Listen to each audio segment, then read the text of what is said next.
और अब आपको बताएं कि मकबूजा कश्मीर में भारत के यकतरफा और गैर कानूनी इकदामात के 5 साल मुकम्मल हो गए। दुनिया भर में पाकिस्तानी और कश्मीरी आज यौम इस्तेहसाल मना रहे हैं।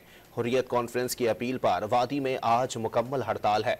5 साल कबल आज के दिन भारत ने अक़वाम मुत्तहिदा की करारदादों को बालाए ताक रखते हुए मकबूजा कश्मीर की खुसूसी हैसियत को ख़त्म किया था। भारत ने आर्टिकल 370 और 35A ख़त्म करके मकबूजा कश्मीर की खुद इरादियत पर हमला किया।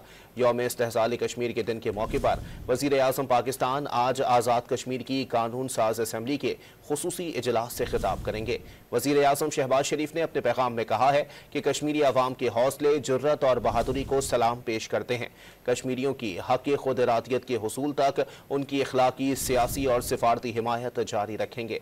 सदर आसिफ अली जरदारी ने अपने पैगाम में कहा कि भारत ने मकबूजा कश्मीर की मुतनाज़ा हैसियत कमज़ोर करने के लिए 5 साल कबल यकतरफा और गैर कानूनी इक़दामात किए। भारत कश्मीरी अवाम की मुनसिफाना जिद्दोजहद को दबा नहीं सकता।